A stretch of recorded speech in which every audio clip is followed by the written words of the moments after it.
तो good morning students आज मैं लेके आया हूँ क्लास 10 साइंस का एक इम्पोर्टेंट प्रीवियस ईयर पेपर। ये 2025 का एक इम्पोर्टेंट पेपर है 31/1/1। बहुत ही ज़्यादा इंपॉर्टेंट है। अगर आप इन्हें नहीं करते हैं तो आप एग्जाम में बहुत अच्छे मार्क्स से रह जाएंगे। कई क्वेश्चंस आपके रहने वाले हैं, तो इस वीडियो को पूरा देखें, वीडियो को लाइक कर दें, इन क्वेश्चंस को ध्यान से कर लें। तो आइए शुरू करते हैं, जिसमें आपका पहला क्वेश्चन रहने वाला है। देखिए एमसीक्यूज केवल मैं आज जो कराने वाला हूँ इसमें आपका केमिस्ट्री सेक्शन है। मैंने बड़े ही तरीके से बनाया हुआ है कि केमिस्ट्री के क्वेश्चंस लेके आया हूं मैं, और कुछ नहीं है। सो सेक्शन ए में एमसीक्यूज है। इसमें पहला एमसीक्यूज है, electrolysis of water is decomposition reaction. Okay, the mass ratio between MHMO of hydrogen and oxygen gases liberate the electrodes during electrolysis of water is. तो उनका रेशियो क्या रहेगा? 8:1 नहीं, हाइड्रोजन का होता है 1 और एटॉमिक मास ऑक्सीजन का ये, तो यहाँ इसका आंसर रहेगा डी। वही क्वेश्चन नंबर हम 2 की बात करें, the product formed when aluminium and magnesium are burned in the presence of air. जब मैग्नीशियम और एल्यूमिनियम को एयर की प्रेजेंस में जलाया जाता है तो उसके ऑक्साइड्स बनते हैं। यानी ये नहीं होगा, ये नहीं होगा, होगा आंसर ये Al2O3 और MgO। ठीक है, वही बढ़ते क्वेश्चन नंबर 3 की तरफ। क्वेश्चन नंबर 3 है, देखिए ये रहा आपका स्केल दिया गया है, पीएच स्केल यहाँ पे दिखाया गया है। यहाँ ABCD को पहचानना है। तो देखिए देखिए 5 पीएच दिखा रहा है, तो ए क्या हुआ? ये हो गया वीक एसिड। ठीक है, वहीं देखिए बी क्या हुआ? न्यूट्रल। सी क्या हुआ? Strong base. डी क्या हुआ? Strong acid. तो इसमें ऑप्शन हो गया आपका ऑप्शन सी। आपका ऑप्शन सी सही रहेगा इसमें। वहीं आप पढ़ते हैं क्वेश्चन नंबर 4 की तरफ। तो 4 में देखिए यहाँ पे कह रहा है ये 3 रिएक्शन होती हैं। डाइल्यूट HCl जब रिएक्ट करता है सोडियम हाइड्रोक्साइड से, या मैग्नीशियम ऑक्साइड रिएक्ट करता है डाइल्यूट हाइड्रोक्लोरिक एसिड से, या CO2 रिएक्ट करता है सोडियम हाइड्रोक्साइड से। आप कोई भी रिएक्शन देख लीजिए, जैसे मैं एक का एग्जाम्पल दे रहा हूँ आपको। तो देखिए जब HCl और सोडियम हाइड्रोक्साइड की रिएक्शन होती है तो क्या बनता है? Salt and water. तो ये तीनों रिएक्शन है जिनमें क्या बनता है? Salt and water. तो इसका ऑप्शन रहेगा सही ए। ठीक है, वहीं बढ़ते हैं क्वेश्चन नंबर 5 की तरफ। क्वेश्चन नंबर 5 कह रहा है आपका रिएक्शन बिटवीन 2 एलिमेंट। 2 एलिमेंट्स के बीच में रिएक्शन हुई, एक एलिमेंट एक फॉर्म हुआ C। ओके, ए लॉस करता है इलेक्ट्रॉन्स को, बी गेन करता है। तो ऐसे जो कंपाउंड्स होते हैं जो लॉस और गेन वाले होते हैं, उन कंपाउंड्स को बोलते हैं हम आयनिक कंपाउंड्स। क्या बोलते हैं? Ionic compounds. तो उनकी प्रॉपर्टीज दी गई है, जो उनकी प्रॉपर्टीज नहीं है वो बतानी है। तो हाई मेल्टिंग पॉइंट होते हैं, ये बात सही है। हाई सोल्यूबल इन वाटर, ये बात भी सही है। It has a weak electrostatic force पे अट्रैक्शन बिटवीन इट अपोजिटली, ये गलत है। तो यही आंसर इसका रहने वाला है। अब बढ़ते हैं आगे क्वेश्चन नंबर 6 की तरफ। वो भी आपका एमसीक्यूज रहने वाला है। ठीक है, तो देखिए इसकी अगर आप PDF चाहते हैं तो आपको PDF हमारे टेलीग्राम चैनल पे आपको मिल जाएगी, वहां जाके आप देख सकते हैं, ज्वाइन कर लीजिए उसे। वो देखिए तो question number 6, the metal obtained from their molten chlorides by the process of electrolytic reductions. कौन से हैं जो मोल्टन क्लोराइड से प्राप्त होते हैं, ये बात कर रहा है। तो मैं बात करूं तो जितने भी देखिए मोल्टन क्लोराइड्स की जो प्रोसेस है कार्बन से नहीं हो रहे, रिड्यूस नहीं करवा रहा कार्बन से, यानी हो नहीं पा रहा, तो वो है हाई रिएक्टिविटी में आते हैं। रिएक्टिविटी सीरीज में कहाँ आते हैं? हाइयर। तो गोल्ड सिल्वर तो लोअर है, एल्यूमिनियम ये सब, यहाँ आयरन डाउन वाला है। तो यहाँ ऑप्शन रहेगा आपका बी, ऑप्शन बी सही रहेगा। ठीक है, वहीं बढ़ते हैं क्वेश्चन नंबर 7 की ओर। The formation of magnesium oxide is correctly shown in the option. Okay, तो यहाँ देखिए देखते हैं, ये 4 रिएक्शन आपको पूरी प्रॉपर दी गई हैं। तो आपको पता हो जब मैग्नीशियम ऑक्साइड बनता है दोनों, तो 2 इलेक्ट्रॉन ये क्या करता है? ऑक्सीजन को देता है। तो यानी इस पे 2 पॉजिटिव और ये 2 नेगेटिव। तो इसके अकॉर्डिंग सही होगा आपका ऑप्शन ए। भाई हम बढ़ते हैं क्वेश्चन नंबर, इसका देखिए असर्शन रीजन आया है क्वेश्चन नंबर 17 को पढ़ते हैं। 17 में असर्शन कह रहा है decomposition reaction are generally endothermic reaction. सही बात है। वही रीजन दे रहा है decomposition of organic matter into compost is an exothermic. केवल इसमें जब होता है कोई एक्सोथर्मिक हो जाती है मानते हैं, लेकिन ये दोनों बात सही है, बट इसका ऑप्शन यही रहेगा बी।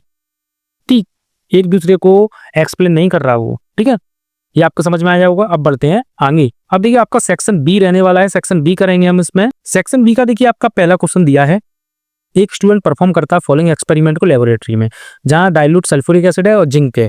तो जब डाइल्यूट सल्फ्यूरिक एसिड किससे रिएक्ट करता है? जिंक से। तो क्या होता है? ZnSO4 बनता है प्लस H2 गैस निकलती है।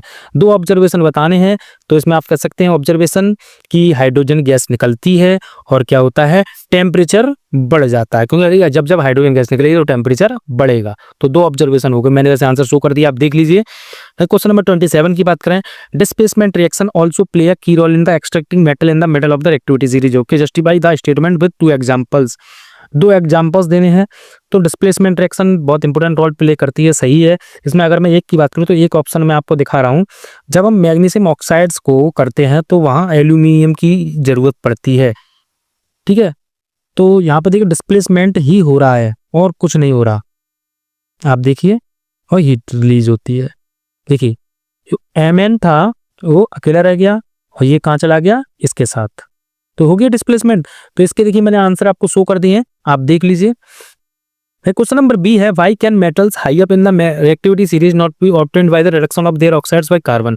जो मेटल्स हैं जो हाई रहते हैं वो उसके कार्बन के द्वारा क्यों अलग नहीं किया सकते। तो मैं बता दूं सीधा सीधा, जो ऑक्सीजन होती है उसकी एबिलिटी उसके साथ बहुत हायर होती है, ऑक्सीजन के साथ बॉन्ड अच्छा बनाते हैं कार्बन, इस वजह से कार्बन उन्हें रिलीज नहीं कर पाता, यानी अलग नहीं कर पाता। आंसर मैंने शो कर दिया है, आप देख लीजिए। वहीं क्वेश्चन नंबर 28 की बात करूं, एक ही, with the help of the activity explain the condition under which iron get article rusted. तो देखिए आपने एक एक्टिविटी पढ़ी होगी जहां पर 3 टेस्ट ट्यूब ली जाती हैं, एक में ऑयल, तीनों में आयरन की जो है कील बोलते हैं जिन्हें, वो डाल देते हैं नेल्स, आयरन नेल्स को, एक में ऑयल डाल देते हैं, एक में नॉर्मल वाटर के साथ, और एक में क्या करते हैं हम, एक एक्टिविटी और है जिसमें हम करते हैं तो उसमें एक में जंग लग जाती है, दो में जंग नहीं, हाँ एक को वैक्यूम कर देते हैं उसमें, ठीक है। तो वो वाली एक्टिविटी आपको यहाँ एक्सप्लेन करनी है, ठीक है। वैसे मैंने आंसर शो कर दिया, आप देख लीजिए। भाई क्वेश्चन नंबर बी है आपका, name 2 metal which react violently with cold water. दो मेटल के नाम लिखने हैं तो आप सीधा लिख सकते हैं sodium and potassium. List any 3 observation which a student note when these metal are drop in the beaker containing water. क्या ऑब्जर्वेशन होगा वो आपको बताने हैं। तो देखिए मैं आपको शो कर दे रहा हूँ आंसर। तो क्या होगा, देखिए नॉर्मल सी बात है, एक वायलेंट रिएक्शन अकर होगी, हीट इवॉल्व होगी और क्या होगा, आग भी लग सकती है, ठीक है। वही इसका सेकंड है आपका, write a test to identify the gas evolve if. कौन सा टेस्ट होता है गैस इवॉल्व की, तो वो है आपका पॉप साउंड। कौन सा होता है, पॉप साउंड, ये सॉरी पॉप टेस्ट भी बोलते हैं इसे, पॉप साउंड टेस्ट, ठीक है। भाई अब बढ़ते हैं आगे। तो यहाँ पे आता है आपका 34, जो लॉन्ग रहने वाला है, इंपोर्टेंट, बहुत ज्यादा पूछा जाता है, कार्बन वाले चैप्टर से आया है। यहाँ पे draw 2 isomeric structure of butene. Butene के 2 आइसोमेरिक स्ट्रक्चर बनाने हैं। तो देखिए सिंपल है, अगर देखिए ब्यूटीन की बात कर रहा तो सीधी सीधी बात है, यहाँ पहले तो 4 हैं और एक के बीच क्या है, डबल बॉन्ड है। वहीं आप अब हाइड्रोजन को ऐड कर देंगे। जब हाइड्रोजन को देखिए यहाँ पे 4 की बैलेंसी पूरी हो गई, यहाँ पे 4 की बैलेंसी पूरी हो गई, यहाँ पे 1 2 3 4 हो गया, 1 2 3 हो गया, 4 ये हो गया एक। वहीं इसका दूसरा बनाएंगे तो ऐसे ही बस बॉन्ड चेंज कर देंगे, बॉन्ड चेंज कर देंगे और कुछ नहीं, चारों साथ हाइड्रोजन ऐड कर देंगे हम, बैलेंसी पूरी है 1 2 3 4। ओके, यहाँ पे ये आपका 2 हो गए आपके, ठीक है। वहीं हम देखते हैं question number second, name the following compounds. तो देखिए ये आपका शो किया गया और ये 2 दिए गए हैं, इनको आपको नाम लिखने हैं।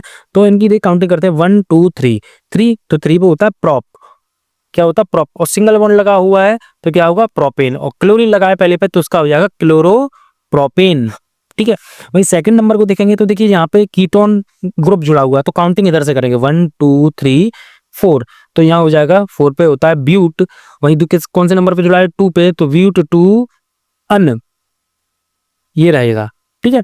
वहीं बढ़ते हैं क्वेश्चन नंबर थर्ड, इसका right the chemical equation for the following reaction. ये आपको फॉलोइंग रिएक्शन, इन तीनों की आपको रिएक्शन करके दिखानी है। देखिए एथेनॉल रिएक्ट करता है, एथेनॉल का जब ऑक्सीडेशन होता है तो क्या होता है, एसिटिक एसिड बनता है। तो देखिए मैं इनकी रिएक्शन आपको करके दिखा रहा हूँ। पहली वाली की, जब एथेनॉल है रिएक्ट करता है, ऑक्सीडेशन होता है तो क्या होता है आपको ये बताना है। तो बनता है आपका एसिटिक एसिड। क्या बनता है आपका, एसिटिक एसिड। KMnO4 वाला आपको याद होगा, एसिडिफाइड लेते हैं। वहीं नीचे लेते हैं K2Cr2O7, ये वाला। ये रिएक्शन आपकी पहले की होगी। वहीं दूसरे की बात करूं मैं रिएक्शन की, यहाँ कह रहा है propene undergoes hydrogenation.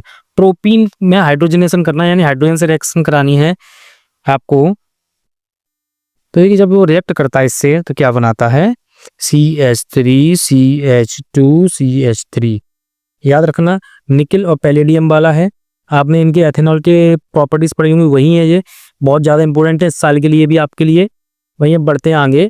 Ethanol acid ethanol से रिएक्ट करता है तो क्या बनाता है, तो देखिए CH3COOH plus C2H5OH react with CH3COO ester form होते हैं प्लस वाटर। ये रिएक्शन रहने वाली है, वैसे मैंने आपको शो कर दिया, आप देख लीजिए, ठीक है। वहीं अब बी का देखिए ये दिया है बी क्वेश्चन, एक कार्बन कंपाउंड है एक्स जो क्या करता है, गुड सॉल्वेंट है। तो देखिए एक कार्बन कंपाउंड जो गुड सॉल्वेंट है वो है एथेनॉल ही है। यहाँ भी देखिए एथेनॉल पूछ रहा है, कौन रिएक्शन करता है, वो सोडियम से।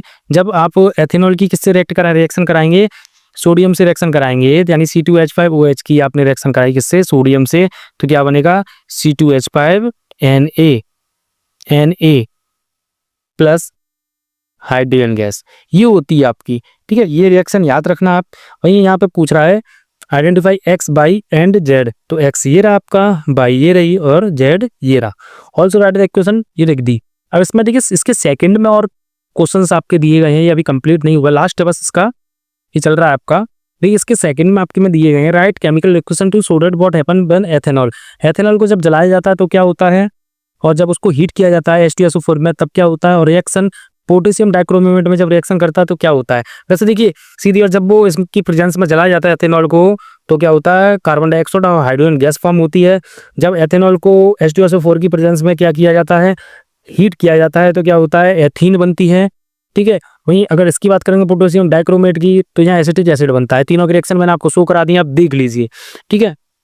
वहीं अब ये आपकी केस स्टडी आई हुई है, बड़ा ही देखिए रिएक्शंस की भरमार है, रिएक्शंस आपको बहुत अच्छे से करनी है। मैंने अभी पहले से ही 15 इंपोर्टेंट रिएक्शन आपको बताइए, वो जरूर कर लें। देखिए यहाँ पे दिया right balance chemical equation two show the products form during electrolysis of Bryan. देखिए ब्राइन वाला आया है, तो ब्राइन वाले का सीधा सीधा है कैसे रिएक्शन लिखनी है, तो वहाँ की देखिए सीधी रिएक्शन है 2NaCl plus 2H2O 2NaOH plus H2 plus Cl2, ये रिएक्शन रहने वाली है, ठीक है। वहीं अब वो कह रहा है दो यूजेस बताने हैं, तो कह सकते हैं आप सोप बनाने में यूज किया जाता है, डिटर्जेंट बनाने में यूज किया जाता है, ठीक है, ब्लीचिंग पाउडर में यूज किया जाता है, ठीक है, पेपर बनाने में यूज किया जाता है। आपको कोई दो लिखने हैं। वहीं अब यहाँ पे दिया है ये एक नॉन कोरेसिव सॉल्ट है जो फास्ट कुकिंग में, तो वो बेकिंग सोडा है। कौन है, बेकिंग सोडा, तो उसका फॉर्मूला होता है NaHCO3, ठीक है। जब वो क्या करते हैं, इसको हीट किया जाता है तो क्या बनता है, कंपाउंड बी बनता है, जो किसमें यूज होता है, हार्डनेस करने में। तो आपको पता है वो सोडियम कार्बोनेट है, Na2CO3 बनता है, और क्या बनता है, H2O प्लस CO2 गैस निकलती है। आइडेंटिफाई ए एंड बी, जो मैंने आपको बता दिए कौन है, ये ए और बी, ये दोनों ये रहे, ठीक है। और इक्वेशन बतानी वो भी मैंने आपको लिख दिया, ये को हीट किया जाता है। तो अब यहाँ पे दूसरा पूछ रहा है डिफाइन वाटर ऑफ क्रिस्टलाइजेशन, तो यहाँ पे वाटर के मॉलिक्यूल प्रेजेंट होते हैं, वाटर ऑफ क्रिस्टलाइजेशन वाला इसका भी आंसर मैंने शो कर दिया। दो एग्जाम्पल्स लिखने हैं, तो आपका एक फेमस है Na2CO3.10H2O, एक है आपका CaSO4.12H2O, कई हैं, FeSO4 वाला भी है। तो देखिए इसका अगर सॉल्यूशन आपको समझ में आ गया हो तो वीडियो को लाइक जरूर करें, अपने दोस्तों के साथ शेयर कर दें। 2025 के पहले सेट के बायोलॉजी सेक्शन को देखने के लिए चैनल को जरूर सब्सक्राइब करें, वीडियो को शेयर करते हैं, लाइक करें। धन्यवाद।